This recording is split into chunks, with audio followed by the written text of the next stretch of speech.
Hey guys, welcome to another episode of Skagit Storytellers.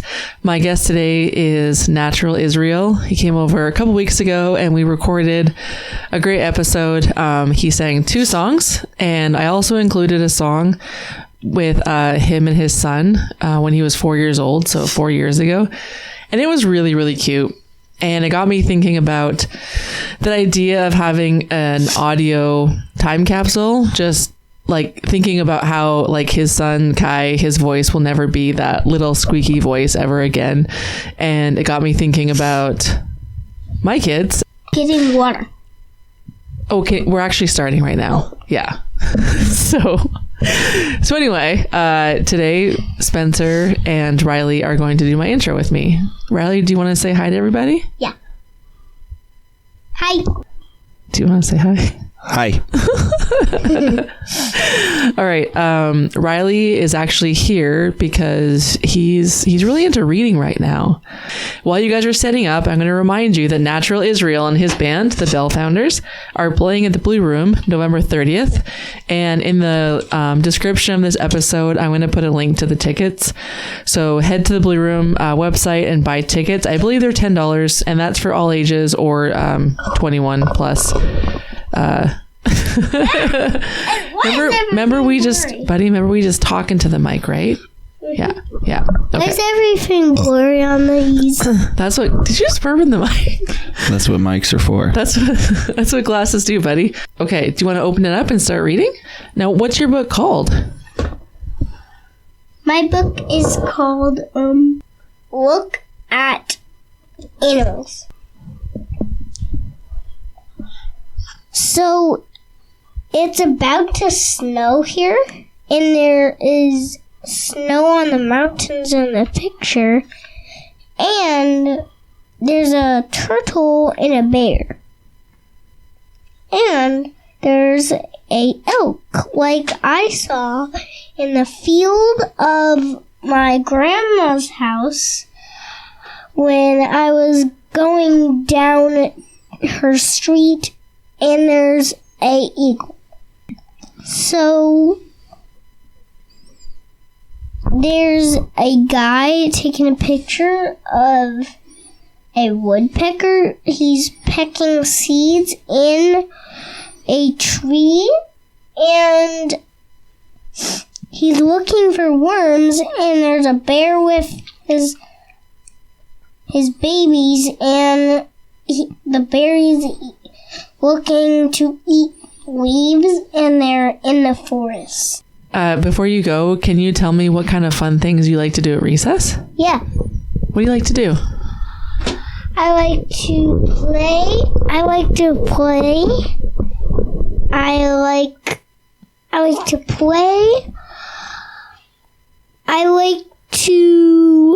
with balls. I like to play with stuff. I like to play with your friends? My friends, and I like to play on the playground and in the grass and behind the cement gray wall.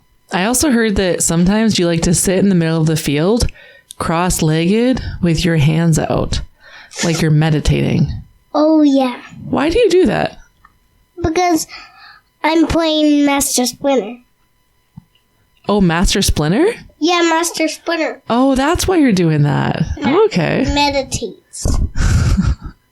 Thanks, buddy. Is there anything else you want to say before we go? No. Okay. Wait, tell me one more thing. Tell me why you love your dad so much. Because he gives me a bunch of kisses, and I like him. And I love hugging him, and I like kissing him. Aw. All right, that's it. Enjoy your week, be of use, and go do something hard. Can you say goodbye to all my listeners? Bye. Say bye. Goodbye, everybody. Howdy, partner.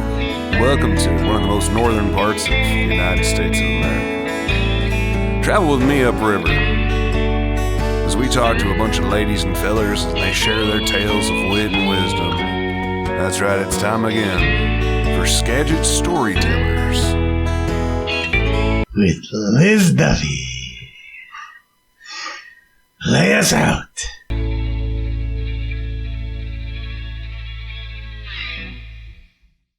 Well, yeah, they took TV away from birth.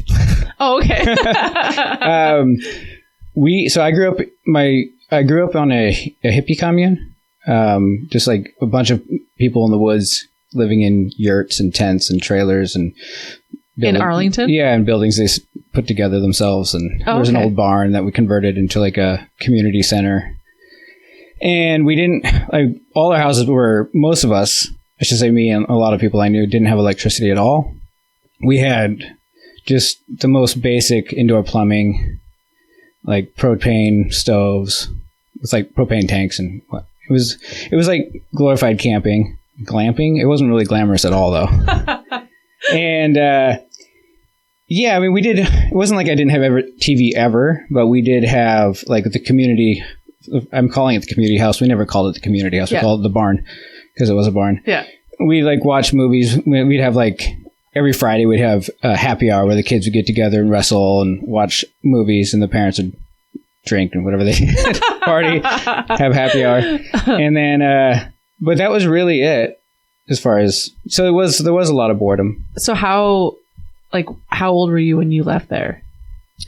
17. Oh, so like your whole childhood you were there. Yeah. Well, yeah, basically. I was born, it was called the Love Family. And you've never heard of this before. This is completely new. Okay. Which is, it's kind of funny though, because you kind of look like Tim Meckling with your mustache. He was sitting there a week ago. And so part of me is like, are you making this up? Did Tim put you up to this? Okay, so it's called the Love Family. Yeah, so it's called the Love Family. Should I have heard of it? Was there like a news article about you guys? There were some news articles for sure. Oh, really? Yeah, it was. I don't know how far I want to get into that. I mean, I'll talk about it. It doesn't matter, but I don't know how much time you have. Have you ever talked about it with people? Sure. Yeah. Okay. No, it's not private. Yeah. Okay. So it's like a 280, 300 acre ranch in Arlington. But before that, there was property in Seattle. There was like, I think there was like 12 homes on top of Queen Anne, like kind of clustered. And there was, so in the beginning days, there was some money that came into the family from people who came in from like affluent families and purchased homes. And it was sort of this open door, philosophy. Yeah, people would come and they're like, all right, you can come, you can stay for 3 days. But after 3 days, you have to work. And then you have to basically like give yourself to the family. I don't know. It was like join the Love Family. It was like it was a commune. It was a cult. And so I'm right now I'm like thinking about all my friends, if they listen to this, and like, no, you're explaining it wrong. So I'm getting like, am I doing this right?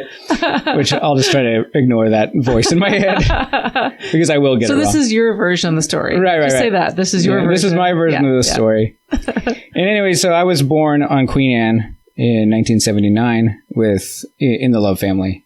And how long had your parents been there? That's a good question. I think my dad was there. They're there about the same amount of time, maybe like 5 to 10 years before. Oh, okay. Yeah, I mean, early 70s. And you were born there, but then at what point did they move to Arlington? It was, so it's, in my memory, it's kind of jumbled because sometimes I'll be like, oh, we went from Seattle to like Yakima Valley, Toppenish, to and then we went to like Southern California for a little bit and back up. But my parents told us like, oh no, we went back and forth between Toppenish and Seattle, and then we went to the ranch after we went to LA. There was like a breakup in 1982, and a lot of people just went their separate ways. And my parents and my family, we went down to Southern California to stay with my mom's parents, and then to Las Vegas to stay with her brother. And then... Well, and you were like a little kid at that point. Yeah, I was I can see how it's hard for you to... Yeah, I was like 3 or 4 or 5 or something. And then from there, my parents got a trailer, like one of those, it's on the Airstream, but it's like a Silver Streak or just a aluminum trailer. And we drove that back up. We lived in that for a bit. And again, I think I might be getting this story a little wrong, but we lived in the trailer for a little while. And then he sold that and we got a yurt, and we lived in a yurt on the property before that we lived in like a glass cabin. We lived in like people's like tents. We were kind of like nomads for a little bit. The homes I remember are the trailer, the glass cabin, and the yurt. And then I lived in the yurt until we upgraded to like just like a stick home for a couple years, and then I left. My mom says I moved out when I was 14, but I don't know. The glass house and all those other places, that was on the property in Arlington at that point? Yeah. And you said it was how many acres? It was like 280 plus acres. I mean, a lot of it was like foothills, but it was a ranch, or at least a farm at one point. And we did have some animals. We had goats and sheep, and there was a couple cows and chickens. Do you still keep in contact with like the kids you grew up with there? Yeah. I mean, it feels like less and less, but Are they still there? So that, or is in general people tend to leave? Well, there was a lot of it went bankrupt in like 2004, somewhere in there, and everybody moved from that property at that time. A lot of people went to Eastern Washington, not to Toppenish, but north of Spokane, to Northport. Oh, and you had already been out for a few years. And I haven't been back there for a while after that. Like I said, I left in it was like 98. I graduated in 1997, moved to Seattle, and then I'd go back and visit a lot, but I pretty much didn't go home after that.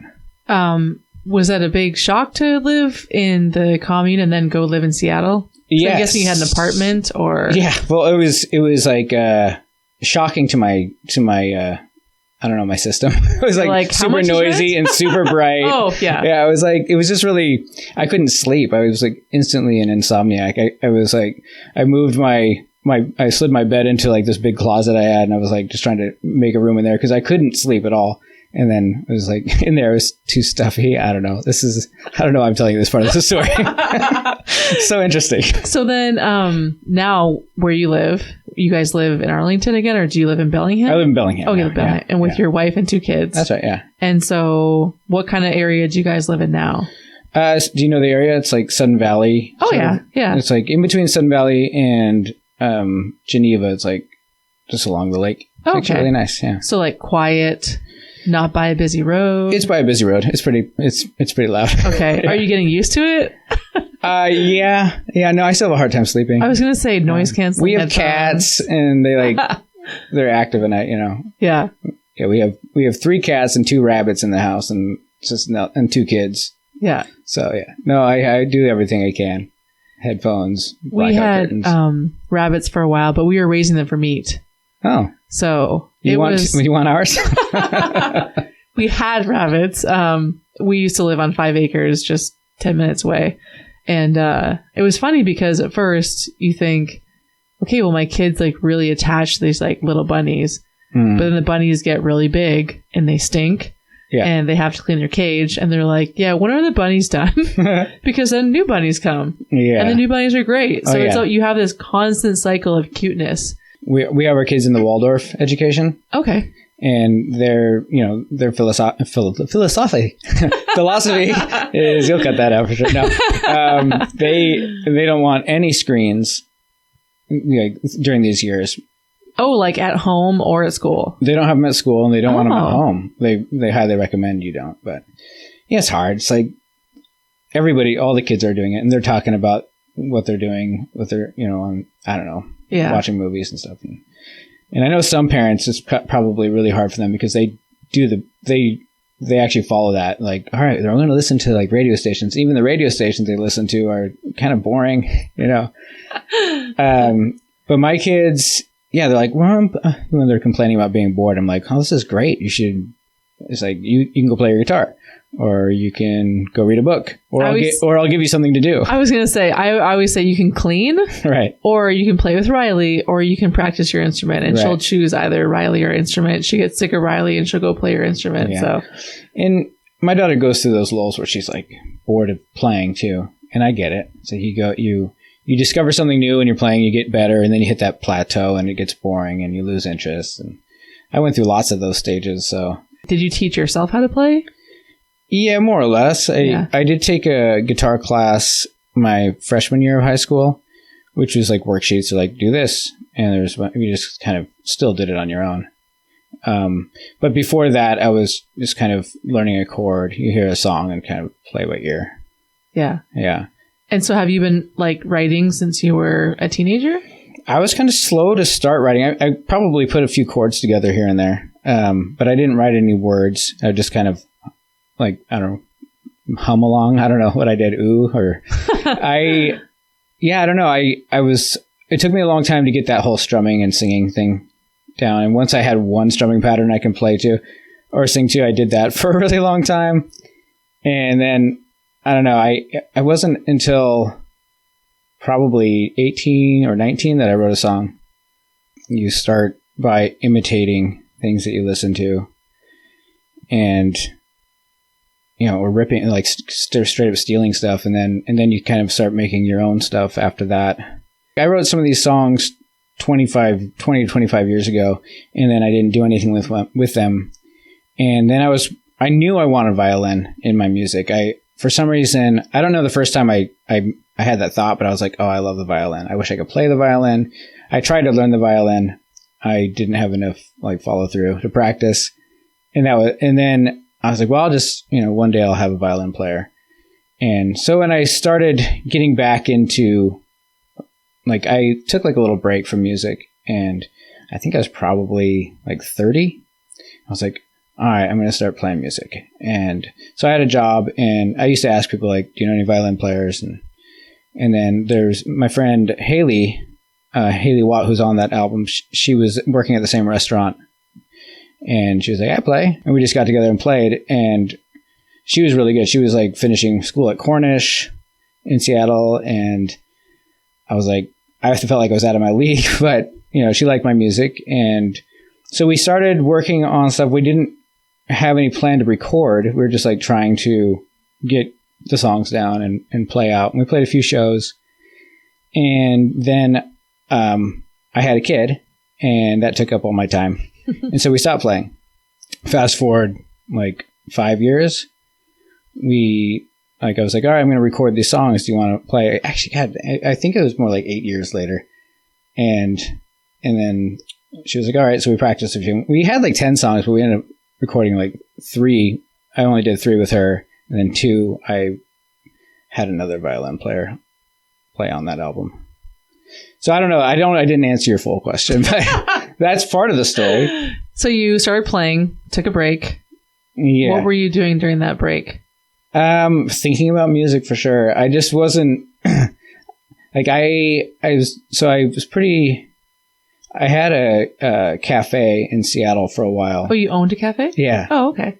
And so I think I was just working and raising my family. It's like when they're really young, it was hard. I was still playing. I still was like looking at old pictures the other day, and there's like just like throughout the entire album, there's like little snippets, like here's a 40-second video of me playing a song idea. I was like, it's kind of interesting to see. Oh, cool. I was like, oh, I was playing similar music back then, even though I think I think it was like 2012, I wrote Wish You Were Mine.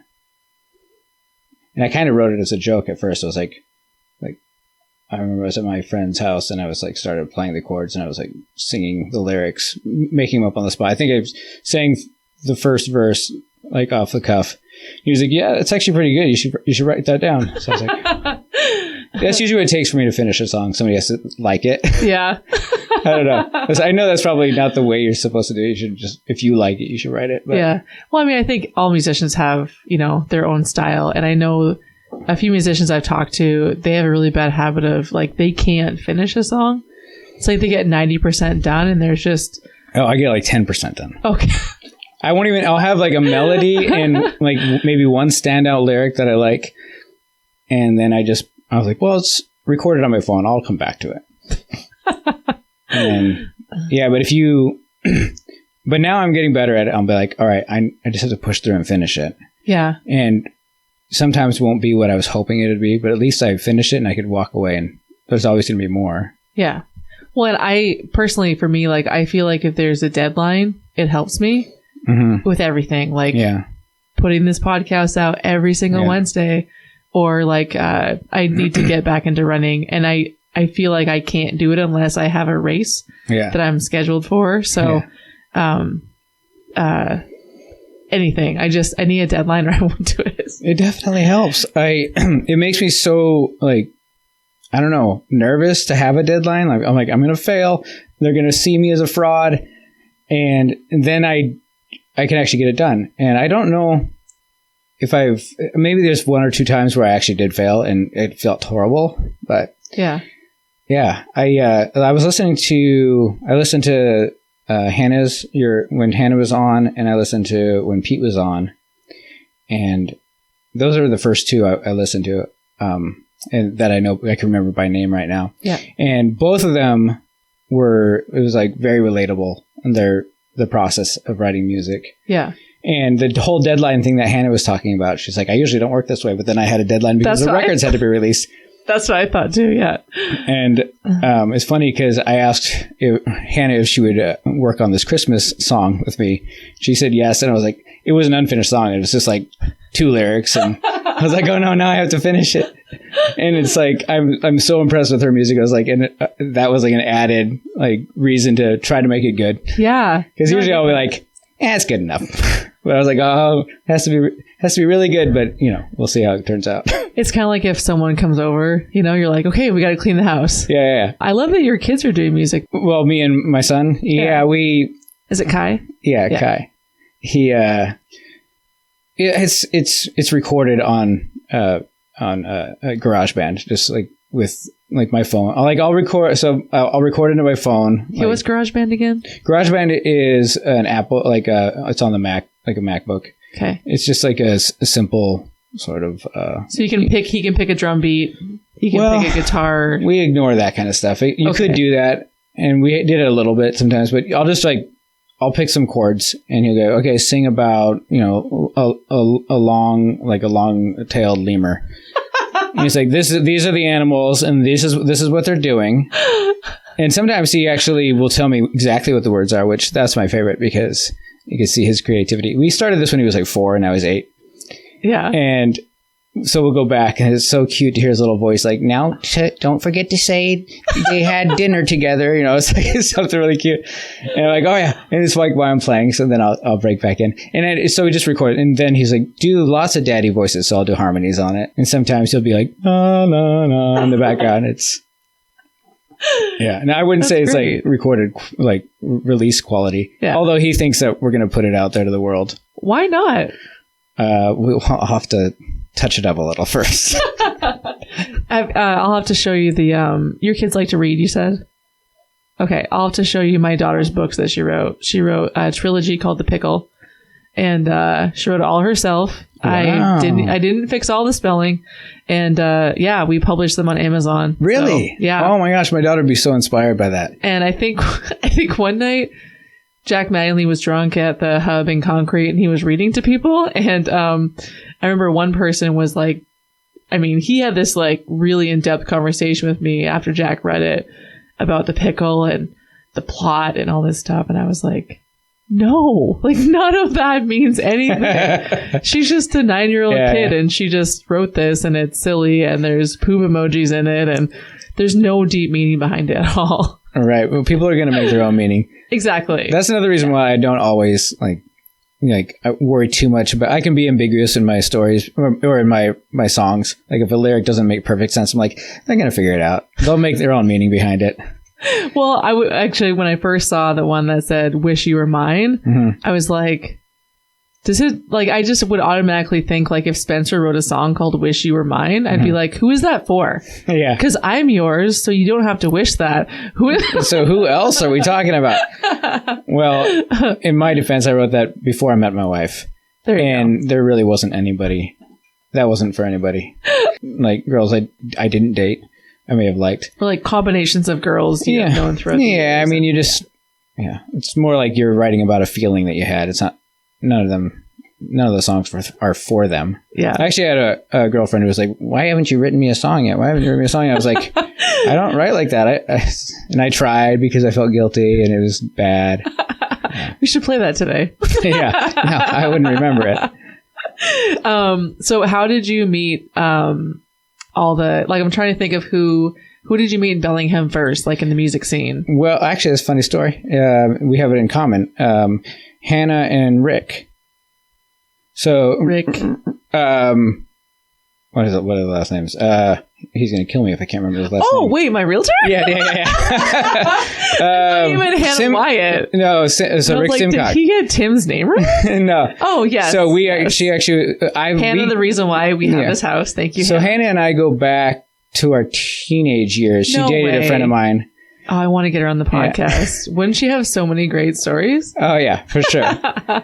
And then we lost track of each other for a long time. And I think through Facebook or Instagram, I knew she was up here.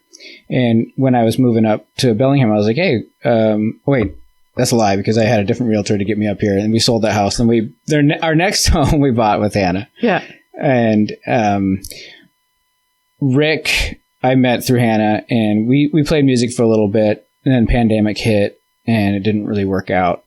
And then, so he was like, oh, you got to come see my band, Friends for the Ghost. We're going to be at the Blue Room. So I went and saw them there. And Cody was there doing filming it. And I met Cody. And then I ran into him. Was it like the folk series they had where people were sitting down in chairs? That was, yeah. For Friends for the Ghost? Yeah. It was pretty early on. It was before their album release and all that. Okay. So it was like a year ago, maybe. Yeah. And that's when I first met Cody. And then Cody was like, I followed him on Instagram, and he was like, I knew he was playing the show at the, here in Cedar Willie at Barley and Brew. Oh yeah. Where you just played. I just played there. Yeah. And so I came down to see that show, and he was like, he knew I played, but he hadn't heard me. He was like, hey, do you want to play a song during it? And I was like, sure. So you just jumped up and played. So I jumped up and played with my buddy Andy, who's in my band. He jumped up there with me. And then Mike, the owner, was like, you guys should come back. Oh, cool. And, it took 8 months to actually play. Yeah. But that was kind of how I met. That's how I met Cody. And then he started inviting me to things. And since then I met a ton of people. It's been really cool. Have you seen Rick's band, The Dimes? Mm-hmm. Oh my gosh, they're so fun. I love them. Yeah, they're a fun band. Where did you see them play? I opened for them at the old Edison. Oh, really? Yeah. Was that recently? It was spring, maybe. Okay. Yeah. Because I feel like early summer, maybe. They just played not long ago. So maybe it was the one before that. Yeah. Yeah. They're so much fun. Yeah. I love watching them play. Yeah, they're great. Yeah. I like watching Sunny and the Jets. Sunny played with us a little bit when we were over the pandemic. Oh, yeah? I mean, it was we had 2 practices, and then I think each one of us were sick, rotating. Oh, yeah. So we couldn't hang out at all. So does she play at all? She plays cello. Or at least she has a cello, and she used to play it a lot. When I first met her, she was doing symphony, and but she hasn't really touched it in 5 years. And kids, is that the reason? Yeah. But it's there. It's beautiful. It's sits in the room, in the living room. Nice. Yeah. Yeah. I think she always, I know she wants to start back up, but it's just a matter of timing. I don't know. How did you guys meet? So she worked at a daycare, early childhood, with a friend of mine, and he knew that I was this sounds weird, but I was if I could just find a cellist, that'd be awesome. That's what you said? Yeah, I was and he's like, oh, I know the perfect girl. She plays cello. And I was like, I mean, I wasn't she's the one, it was just, that was the reason he was thought that I'd like her. And then I actually really did like her, obviously. Nice. Yeah. And it wasn't for her cello playing. No? Although she's a beautiful cello player. Cellist.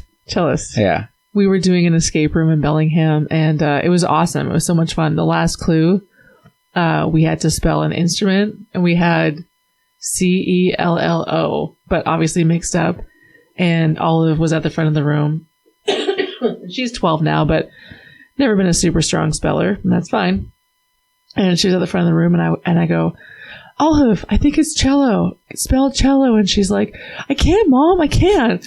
Because she goes, there's no H. And I was like, oh, God. Oh, yeah. Oh, it's fine. So you guys all died. Yeah. I don't know how that works. Yeah. You guys No, survived. I think I looked at the letters and I was like, kid, that's how you spell it. She's like, oh, okay. Oh, It's fine. Yeah. lesson learned. Escape rooms are fun. They're expensive. They're like $30 a person. So it's like just like a fun, like, hey, someone's in town. Like, let's all go and have an experience. And then we won't do it again for a year. It sounds really fun. Yeah. Yeah. I've never been invited to one, but somebody had brought it up. Like, oh, wouldn't that be cool to do an escape room? I was like, what if we're not good at it? Then you just feel bad. You're stuck. Well, no, you just ask for clues. Oh, okay. Like someone's always watching you and you go, can we get a clue? And they'll say, yeah, open that green locker over there. And you're like, okay. It's like, oh, there's a green locker. Or they'll say, oh, you were so close on that one thing. Just keep going. And so Yeah.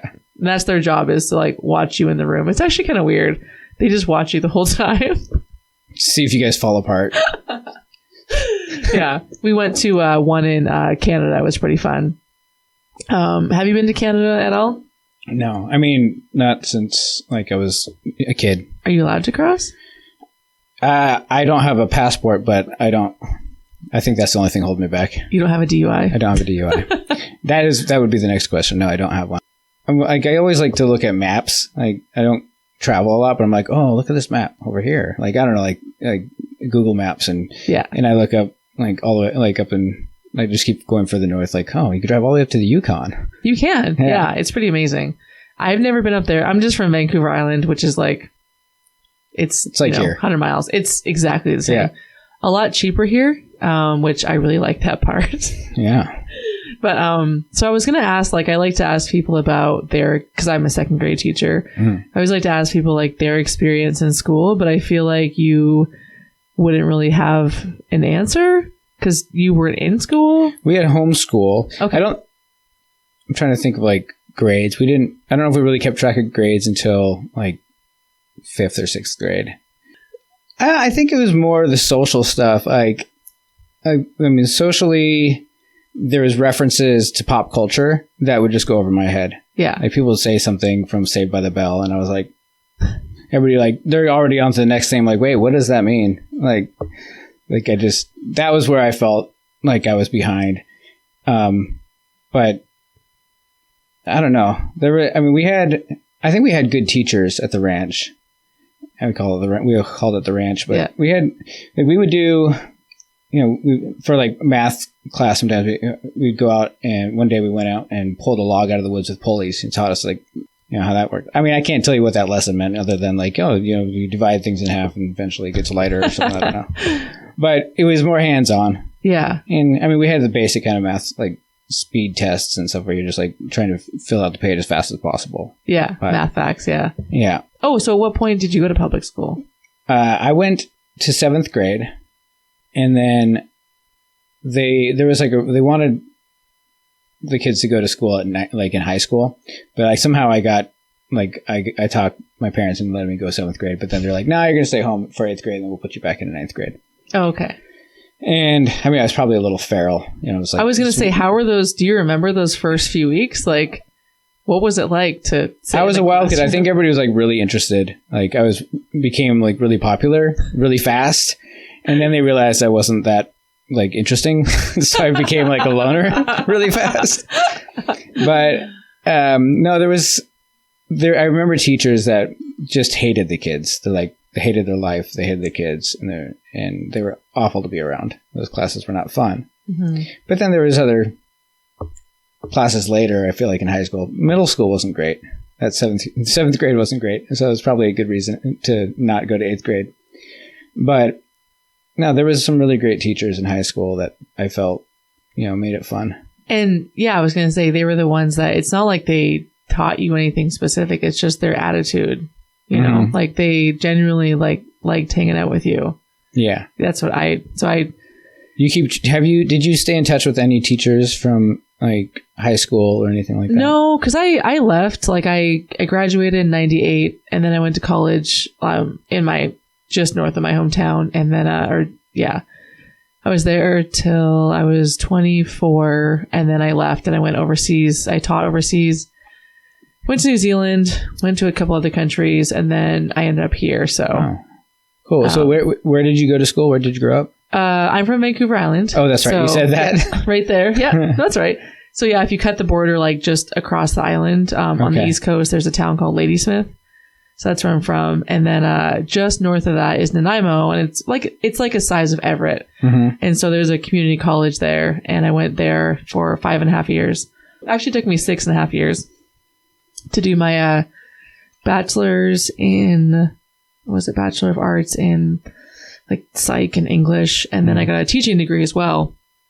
But you had to keep a C plus like grade or above in all your courses. And one of my courses I failed because I got a C.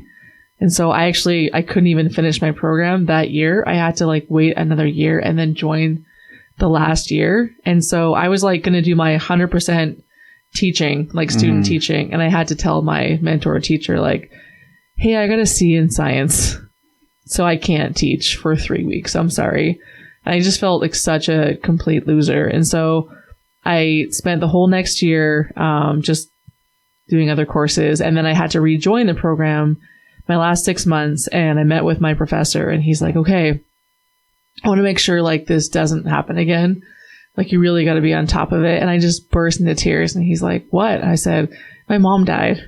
And he's like, what? Like, I said, that's why I didn't get a C plus. Like she was in the hospital and then she died. And he's like, you have to tell us these things. And I was like, well, that's not what my family does. Right. We just work hard, and you don't make excuses. And like, not in a, like, I'm not saying this in a negative way. It's just like, that's what you do, is like, you have a job and you do it. And I just tried really hard and I didn't.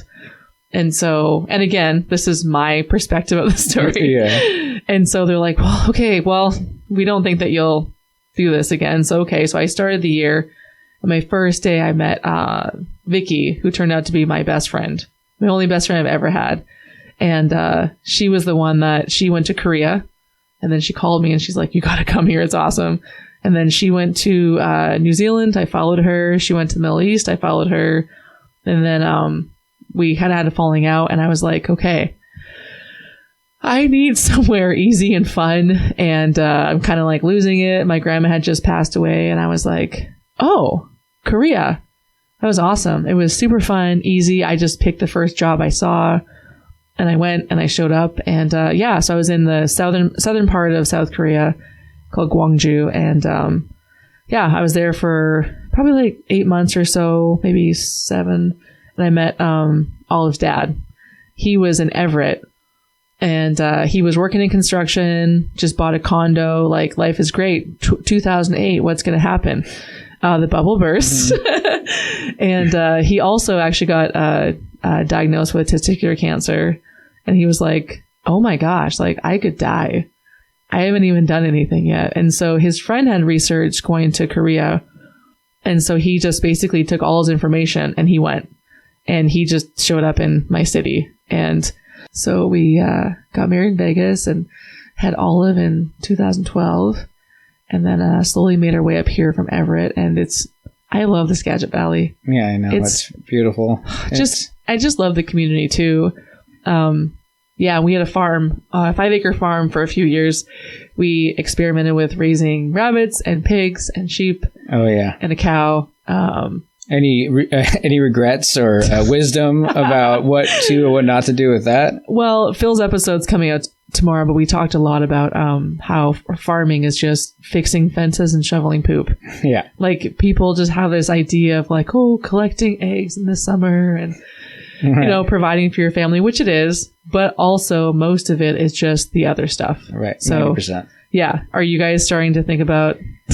I always think, I grew up on a farm, so I think about farming a lot. Well, when you grow up on a farm, you're either very interested in becoming a farmer or you don't want anything to do with it. Well, I definitely went through a lot of years of not wanting to have anything to do with it.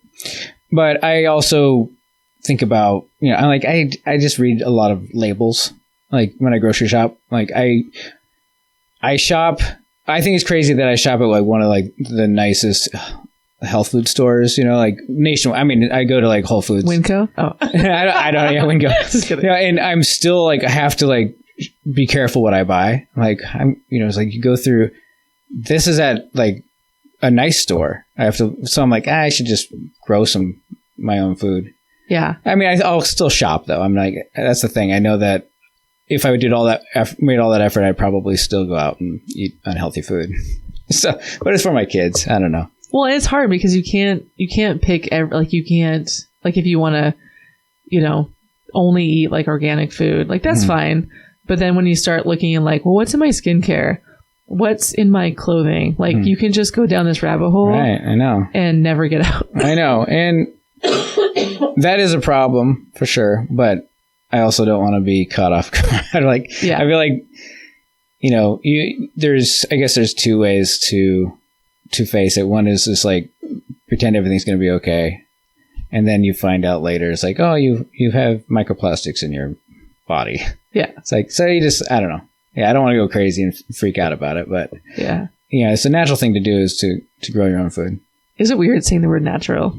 I just realized that. Using the word natural in a sentence. I do. I usually notice it every time I do it because I'm waiting for somebody to react to it. Like, oh, you just made a pun out of your own name. I was going to ask if are your parents around this area still? Or? Yeah, actually, they live in Bellingham, and my wife's parents live in Bellingham as well. Oh, nice. And all I hear is double childcare. Right? I know. So it's funny because they live on the same piece of property. Oh. My parents are renting from them. And then we're building next door on a 5-acre lot. Oh, wow. Yeah. So we're going to have basically 2 5-acre lots for the kids to go back and forth on. And ours is, there's like 3 acres of field. So minus where our house is being built, but there's room to grow stuff. So it's a mini commune. A mini commune, yeah. Full circle. Your wife, what does she do for work? She works at the Waldorf School. Oh, she works there? Yeah. And that's the one in Bellingham? Mm-hmm. What do you do for work? I roast coffee. Oh, okay. Because you said you had a cafe in Seattle. Yeah, so that was... So how did you even get into that? My dad roasted coffee when I was a kid. So it was... On the ranch? Yeah. So it was like a chore. He's like, come clean the roasting room. And he was like, I'll teach you how to roast one day. And then he had a cafe when I was like 15 or something like that. And so I started working at the cafe. In Arlington? In, Smoky Point, which is just a little bit, it's part of Arlington. Yeah. It's not that Arlington proper, that little old town area. But yeah, I was doing that. And then when I moved to Seattle, I was like, what do I know how to do? Coffee. So I started working at cafes, and then there was like, everybody was doing latte art, and it was so cool. So I was like, I got to learn how to do this. And I got really drawn into it just for the art part of it, which seems really silly now. I was like, oh, it's so cool to make flowers on coffee. That's all I aspired for. And then I met a friend of mine. His name is Ian Peters. And I think we worked together at Fred Hutchinson Cancer Research Center in their cafes there. And we always talked about opening a pizza place or a coffee shop or a record store. And we played music together a little bit too. And then one day he's like, oh, I bought into this cafe. Do you want to buy in too? I was like, sure. So we just started working together. That was like 2013. And we ended up opening a record store upstairs. And I just got sick of like being in Seattle and the commute. And, I was like, I don't know, I was going through a stage of like, the kids were really young and I wasn't getting enough sleep. I was opening the cafe and I was like, I'm going to move out of the city and I'll come to work like 2 days a week and I'll roast in Bellingham and bring the coffee down. And, we kind of disagreed on a lot of things at that point. He didn't like that. And but I was like, I'm going to do it anyways. And anyways, we just to, keep our friendship alive, it just made sense to separate the business. And so, I sold my share back to him, found like somebody else to buy in. And now he's got a ghost partner. So when you say you roast coffee, so you have a roaster at your house? I had a roaster for a little bit and we were actually in the process of getting a space in Bellingham. How big is a roaster? Oh, this one is small. It would fit on this table. Oh, okay. Yeah.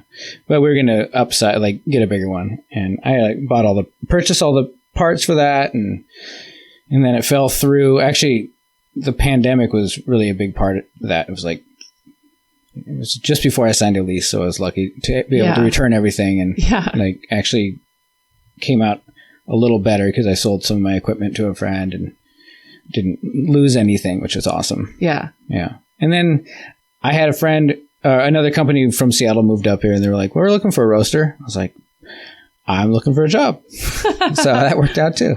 So you have your own roaster? No, okay. I don't have a roaster anymore. Okay. I work for Zoka.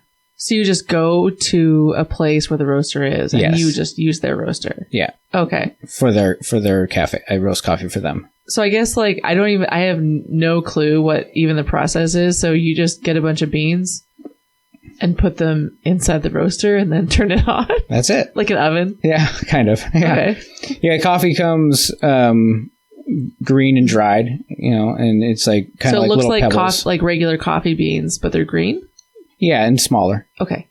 And then you put it into a heated drum that turns like a dryer, and hot air is pushed through that. And there's different types, but this one's like it has flame underneath and pushes air through it, and it just heats it up over like 12 to 15 minutes, and then it's done.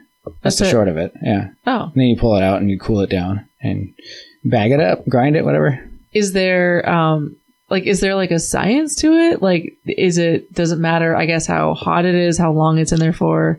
Oh, yeah. All that. The more you learn about it, the more you try to control that, the crazier it gets. Really? Yeah. And if this were a coffee podcast, I would be like, I'd lose my job. They're like you need to know more about it. People go spend a lifetime learning about like chemistry of of roasting coffee. Oh wow! And so depending on the region, how high altitude of the coffee is, where you're roasting it, so many different factors. How like the water content, the moisture content of the individual. It's actually a seed. They call it bean. It'll change the way it heats, and there's like the first 5 minutes you're just drying the coffee, and then the next 5 you're going through this process of I can't even remember the words now. But when you get to work, you're just in autopilot and you just do it. Yeah, right. You don't have to think about it. No one's at work asking you like, so what are you doing? Well, and there's crazier and crazier instruments too that help read all that stuff. And we have a 1952 Probat roaster, which is just something, it's like an old tractor. It's a relic. Yeah. But the coffee tastes great, and a lot of people roast. We do like a medium and a darker roast. We do have a light roast, but if you're doing specific roasts, like individual, like small batch stuff, you're going to get a lot more nuance to it. And it depends on who's drinking it. Like 90% of people, maybe I'd say 99% of people aren't going to notice the difference. Yeah. But there is like the 1% that have been working in coffee their whole life. They're going to be like, oh, I don't taste the apricot or something like wine snobs, Yeah. Like, yes. Or IPA snobs. Yeah. Yeah, they're everywhere. Yeah. Are you like a purist? Like, do you just have black coffee?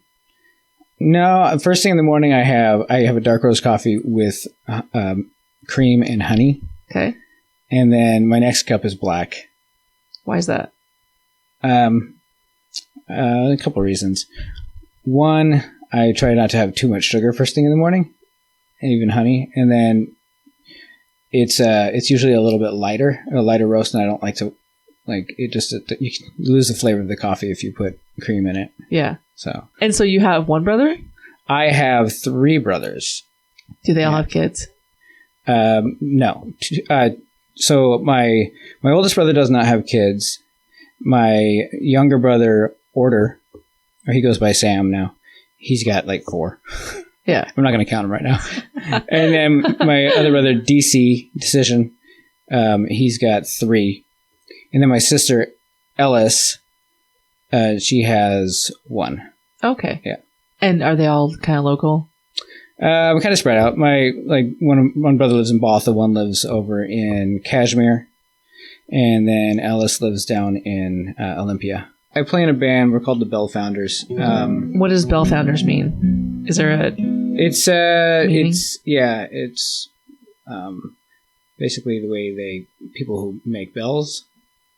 They heat up metal and smelt it into the shape of a bell.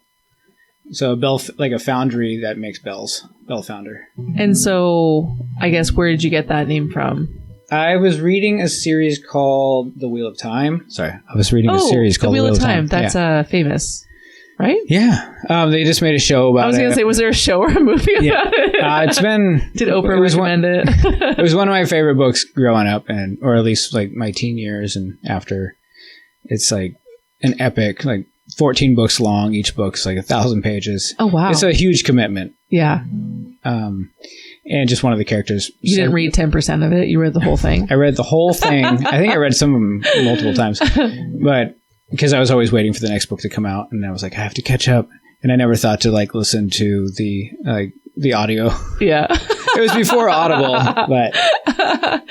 And so you just got the Bell Founders from that series? Yeah, it just came up in the book, and I was like, Bell Founder, that's a cool word. Yeah.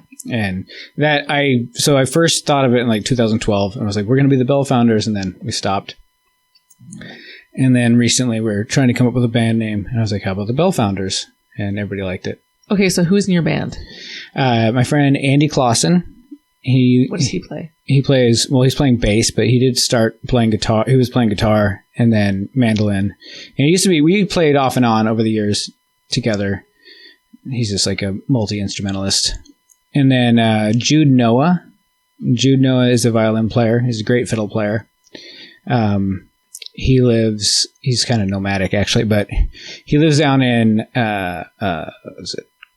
like kind of south of Arlington, a little bit Snohomish area. Yeah.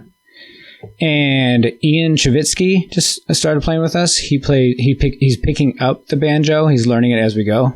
Oh, cool. And he's a quick learner. He's like a metal guitar player. He's like really fast. So okay. And every time he learns a part, he just memorizes it, and it's stuck in his head. So he's got a good mind for it. And then Calm Israel, who I grew up with in the family, she's like basically like a cousin. Oh, okay. Oh, yeah. Same last name. Yeah. Yeah. Cool. Yeah. Nice. And she sings.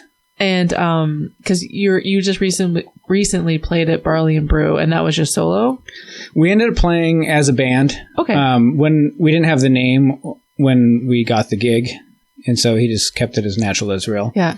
And I haven't been really pushing for people to advertise it that way, because I don't like my Facebook or my Instagram just says Natural Israel. Yeah. My Spotify is just Natural Israel. So it's like where Cody is Cascade Cody, and when he plays with his band is Cascade Cody and the Bootstraps, or Unpulled Bootstraps. Yeah. But anywhere online it's just Cascade Cody. Right. Yeah. Do you guys have any shows coming up? We just got booked at the Blue Room. Oh. In Bellingham for November 30th. Cool. And we're going to be playing with Salt Pine and Kyle Allen Hobbs. And I think it's his band, the Cosmic Country Band, Kyle's Cosmic Country. Is Salt and Pine, is that like music similar to yours? Salt Pine. Oh, sorry, Salt Pine. Okay. They're more of like I'm always terrible at explaining people's music, even my own. But it's like kind of, I'm going to say country / like rockabilly or rock and roll country. It's kind of like, I don't know, filthy, dirty country. X-rated country. X-rated, okay. Yeah. Right. Super nasty. No kids allowed. Usually in all ages. No, it's really not. It's really not. How do you describe your music to people? It's like a gypsy with an HOA. Okay. I don't know. No, I don't describe it like that. I don't know. I kind of call it Northwest folk, but it's got a little bit of a Eastern European flair at times. It really depends on what song you're listening to. Okay. Yeah. So you don't tend to stick to a certain sound. Just whatever comes out. Whatever comes out. Yeah. I have some songs that I don't even play with my band because I'm like, that kind of sounds like it belongs in like a rock band. Well, and you had, I was looking back, so you have an EP that you released last year, and then is it the only other one was in 2011? Yeah, that was kind of like I started recording that and I rushed to release it for a show. The Iron Constitution? Yeah, okay. And it was still in like, it was more like a demo. It wasn't quite finished. And this is before I even knew about streaming. Oh, okay. And it ended up being on, what is it, Apple Music or whatever. I'm on Spotify. iTunes. Okay. And this was before Spotify. And then all of a sudden it automatically uploaded to Spotify. And I was like, it took me like 5 years to even realize it was there. And I was like, oh, I should try to get control of that account. So I got control of it in like 2016. Yeah. And yeah, so I'm like, okay, well, that music's out there. All right. There's no going back. Yeah, no, I'm not like, I'm not ashamed of it or anything. It's just, I think it could have used some more work. And so you released this EP in 2023. Do you feel like since you've released this, do you have a bunch more material? I have a lot of 10% done songs. No, I'm finishing songs like more rapidly. You need a deadline. I know. I just started going into the studio and I've recorded a couple new songs. Where do you record? At a space station. Oh, okay. Yeah. And I've got plans to be there a couple more days this next month. And I'm going to kind of push like hopefully like starting next year, I'll release something about once a month. And then at the end of the year, have like an album release where like a physical album's printed. There's so many question marks in your sentences. You're like, maybe have an album release and maybe, but you need to like call the muse and say, I want an album release party on Well, I had this idea like yesterday. You're like, she's going to ask me. I have to have an answer. Oh, geez. I hate it when people do that, actually. I am one, though, to push people. I think I'm going to do this. Maybe. Yeah. Well, I always say, like, little words like that are so important. Like, instead of saying, like, I have to do the dishes. No, you get to. You live in a house with like food, and that's amazing. Oh, that's good too. It's a good reminder to to stay positive. So sure. You get to record an album. I get to actually you get to create a deadline. I'm living in like my golden time right now. Like I'm doing exactly what I've wanted to do for the last like 10 to 15 years. I'm playing music. I'm meeting people in my community who are other musicians, and I also feel welcomed into it, where I didn't know that was going to happen. I thought it was going to be a lot harder. But I've been meeting people, and so far I haven't met anybody who's like, I don't want to play with that guy. I don't want him around. Yeah. Which is like an insecure voice that is like, well, maybe they're not going to like me or something, or I'm not good enough, and it's kind of the opposite. Not, it's like I'm meeting a ton of really good musicians, and nobody has, turned me away. Right. So that's an awesome feeling. Yeah. Yeah. Maybe they're just really nice and they... I was going to say, Spencer, I always farm Spencer out. So if you need a drummer, let me know. Yeah. Well, he's getting way too good at Madden football on his Xbox. So my God. Let me know if you need a drummer for a project. Okay. What song are you going to play? This is an old song I wrote called Two Lovers Elope. It's about... Oh, I saw that. It's on the... is it on the EP? It is. Yeah. So this song is about two young people... getting married in the woods. Did you see two young people getting married in the woods when you lived on the ranch? No, no, I did not. But that's a really good question. No, I just saw people planning these really big weddings, and I was like, if I were to get married, I want to do something like really intimate, and I just kind of was like, what? Like just writing this song. I just wrote the song like, oh, I would want to get married like this. And how did you guys get married? It was pretty intimate. We did just like a little family gathering in a park in Seattle. Oh, Seattle. Yeah. Nice. Yeah. Cool. Okay. Two lovers elope. All right.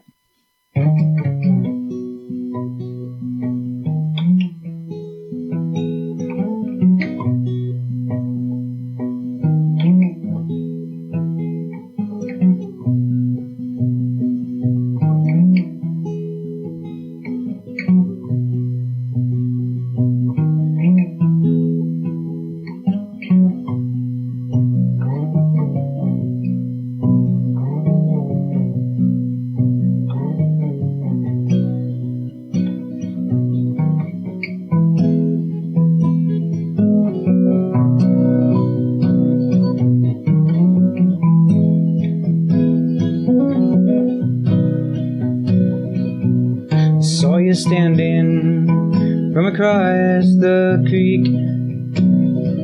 I started wading, but the stones were slick.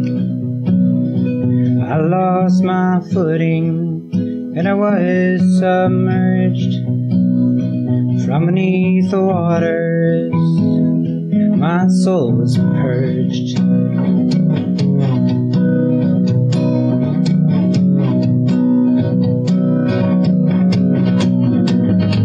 Then you called out my name in the dead of the night. So I rose from my submersion to stand by your side.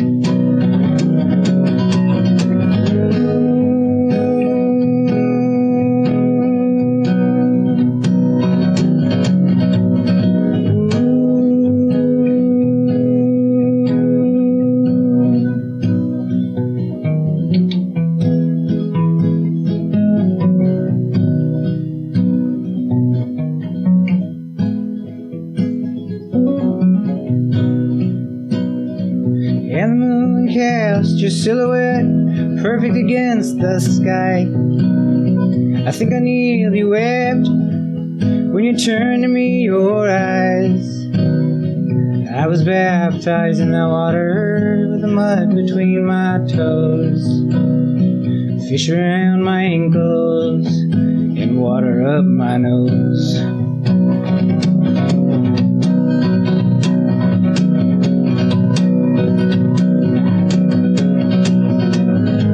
I said we cast one shadow all through this life. You said we'd be together like the stars in the skies. We spoke our vows and the ceremonies were done. We were away before the shades of day were drawn.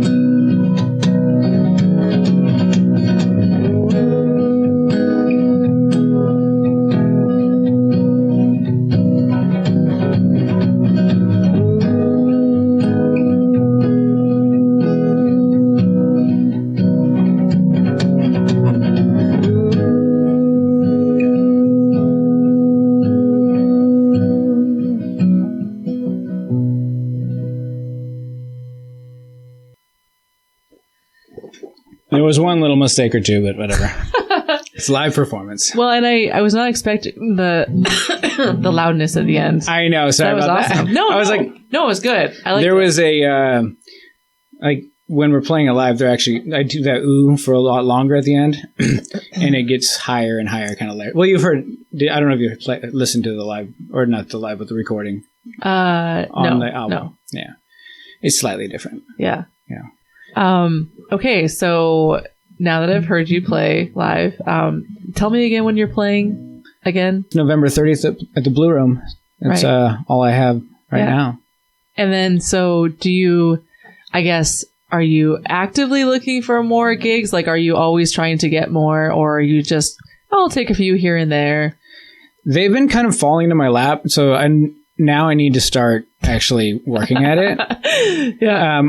It's been hard to promote myself before because I didn't have my band the way I wanted it yet, and now we're finally getting to that point where I'm like, all right, I can say we're a band and actually show up as a band and play. Yeah. Whereas before I was like, I don't know if I'm going to have a violin player. I don't know if I'm going to have a bass player. I don't know if I'm going to, and still, I think we've had several shows over the summer, and I think only like I've never had a full band, like everybody except for like maybe one time show up to the gig. We're getting there. Do you mind playing one more? Oh, is that okay? Yeah. Okay. Sure.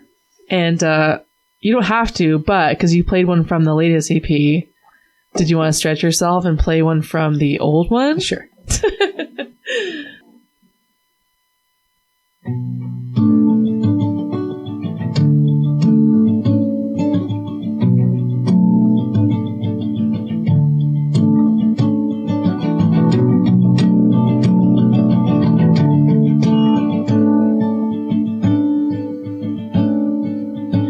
Called me up on the eve of the breaking storm, you asked me to your door.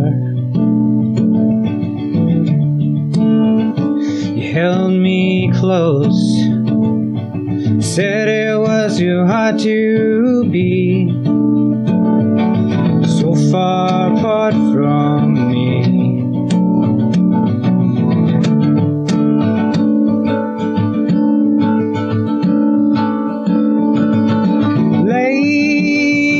Laser beams tore through the fabric of our dreams, and I saw something strange, some sort of magic through the trees.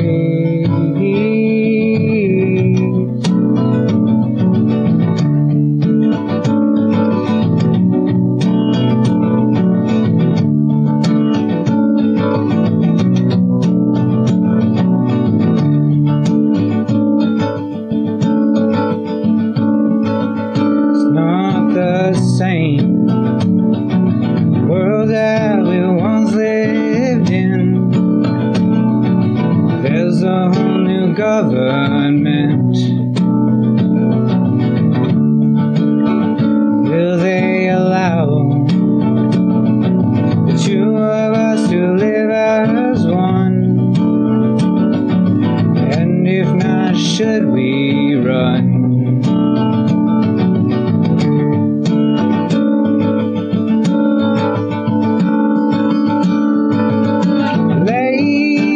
Laser beams tore through the fabric of our dreams, and I saw something strange, some sort of magic through the trees.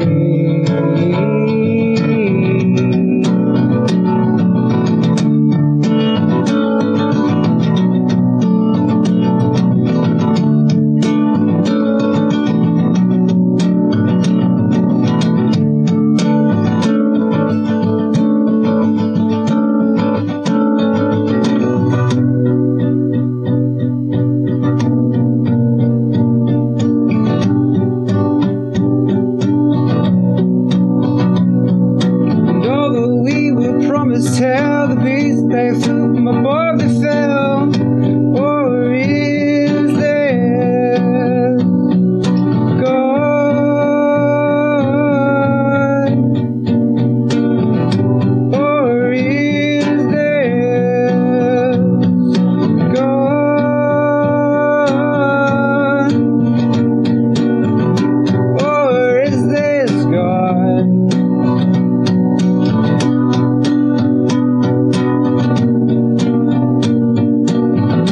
We must keep in iron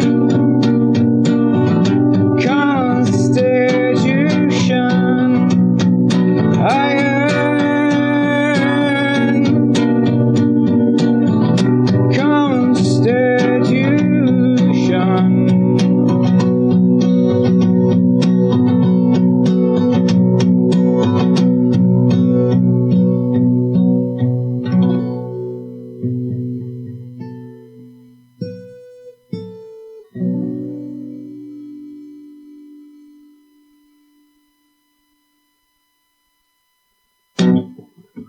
Sorry, I always do that. I was like, when do I clap? You have a really good voice. I'm trying to think of who you sound like. I feel like you sound like 4 or 5 of my favorite songwriters all put together. Oh, nice. Yeah. Do you know Tim Berry? Tim Berry. No. I think you like him. He has an album called Riviana Junction. It's heartbreaking and amazing, and I think you'd like it. Okay, well, I love that. Yeah. Yeah. So on your way up, I'm going to give you copies of my daughter's book. Okay. So when I said it, you said your daughter would love that. Yeah. So is she a writer? She's writing, yeah. Oh, okay. She's been doing graphic novels like since she could, No way. like when she was like 7. She loved Calvin and Hobbes, and she wrote the baby years. I seriously, I think I have a stack of like all these just Calvin and Hobbes. That Really? Then she changed it to like something in Wick. It was like a little kid and a lion. Yeah. something like I can't remember the name of it now, but every time she reads a book, she's like, I have a story kind of like this in my head, and she'll write that. That's so great. She's always creating. It's really cool. All right. So I guess I'll link all your stuff. You're mainly on Instagram. Yeah, I don't have a Facebook. Okay. But yeah, Instagram. Yeah, you'll post about your shows, and I'll link to your albums, and I'll make sure to advertise your album release party. Yeah, for sure. Thank you. Whenever that's gonna happen. Yeah. Wow, we're doing. I know that Cody's doing a Christmas special. We're gonna do something. I just don't know when it's gonna be. Oh, on the space station? Yeah. Or okay. Yeah, we'll do it. He just asked me the other day to do it, so cool. I was like, well, I just finished a Christmas song, so perfect. I'll do it. That's awesome. Yeah. Cool. Well, thanks for coming over. Thank you, Liz, for having me. You're welcome.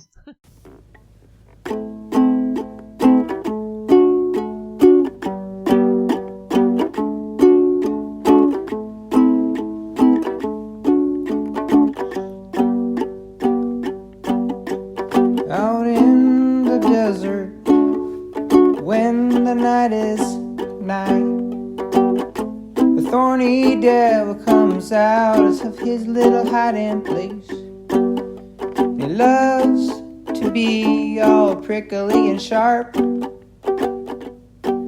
He's got a lot of friends in the dark. Who's his friend? Gila Monster?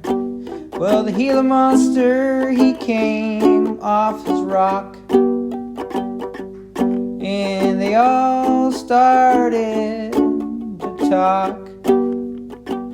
talked about how they're gonna eat their dinner. Can all the lizards talk? Yeah. Where they said, we won't use a knife, we won't use a fork, we won't use a plate, we'll just eat that yummy pork with our mouths and our sharp prickly backs. First, the Komodo dragons goes off. First the Komodo dragon or the Gila Monster? Komodo dragon. Komodo. In the Komodo dragon he jumps on his dinner. And now the thorny devil. The thorny devil he hopped on his dinner. And now the healing monster. And the Gila Monster he jumped on his dinner. And now the cornfish. And the cornfish he scrumptially dishily jumped on his dinner. And now the newt. And the newt didn't wear a boot to dinner. He jumped on his dinner and he said, time to eat you yummy, tasty, yummy dinner. Now a iguana. Now the iguana. Then the iguana, he jumped on his lunch. Crunch, crunch, crunch. And what's next? They eating but there's a little spooky. Oh, a spooky something. They were enjoying their dinner, they were eating it up, but something spooky came out and scared them away. It was the moon. Wait, it wasn't the moon. You're supposed to say they are scary. They are, it was them, they are so scary, yes they are. 'Cause there are some Halloween creatures in the desert.